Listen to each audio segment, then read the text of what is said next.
Comme chaque année depuis 64 ans, le groupe de Bilderberg réunit une grosse centaine de dirigeants nord-américains et européens triés sur le volet pour discuter des problèmes du monde.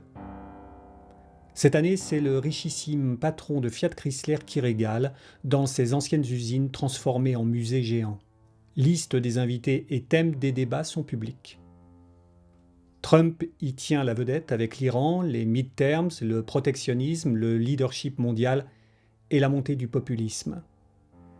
On y parle aussi pollution des mers, intelligence artificielle, chômage, informatique quantique, post-vérité et suractivité des espions de Poutine, qui, de son côté, histoire de brouiller les pistes, raconte volontiers à Moscou être l'ami de l'inamovible Kissinger, le doyen de Bilderberg, quasiment sa colonne vertébrale.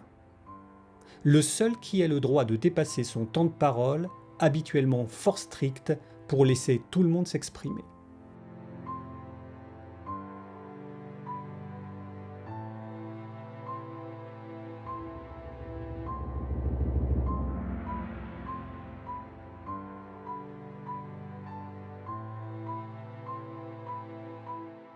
On y discute des problèmes de l'heure, comme sur Facebook, à ceci près que les meilleurs spécialistes mondiaux côtoient ministres, chefs d'État, dirigeants d'entreprise et une demi-douzaine de journalistes influents.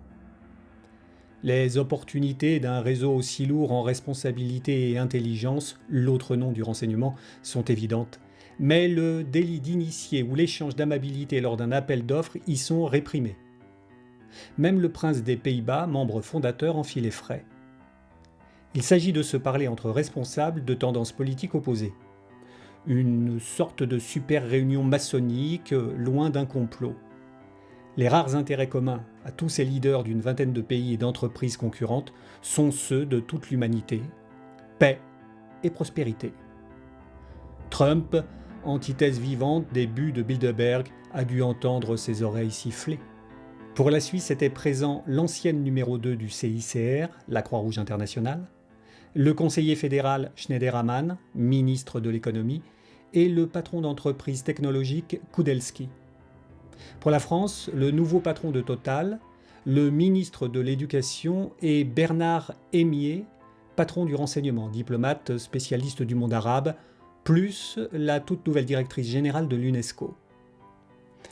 Essayer de rendre le monde meilleur est une excellente idée.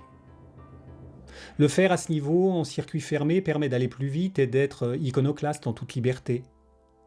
Le problème, c'est que ça frustre ceux qui pensent avoir des solutions, même quand ils n'ont pas tout compris. Et puis, le pragmatisme de ces élites peut paraître suspect.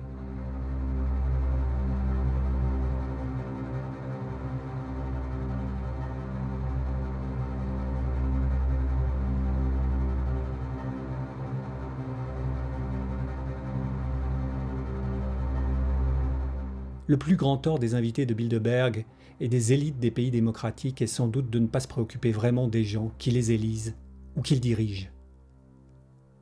Notre société de consommation ne tient que par la stimulation de la demande. La pub, comme ciment social, ça ne suffit plus quand les classes moyennes s'appauvrissent. On laisse le champ libre aux charlatans du complotisme qui utilisent l'inculture et la frustration provoquée par le capitalisme pour faire avancer leur agenda.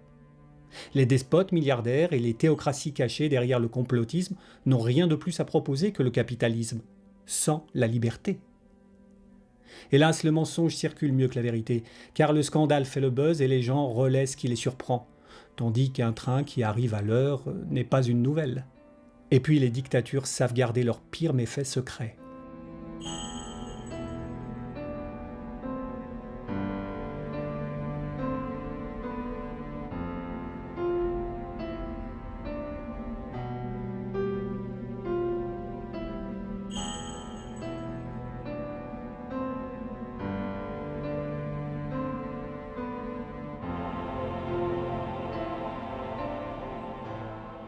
Lorsqu'Edward Snowden est retourné et commence à espionner son employeur, la CIA, il agit comme si la Russie n'écoutait pas les conversations d'autrui.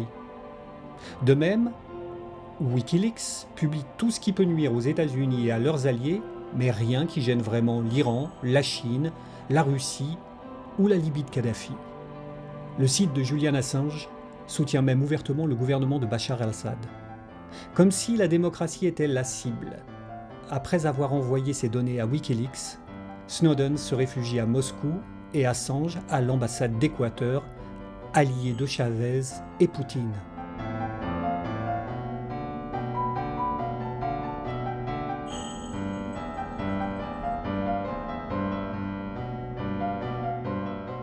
Les usines à trolls du Kremlin relaient sur Facebook, Twitter et les commentaires des sites d'information des milliers de rumeurs et de fake news pendant nos élections.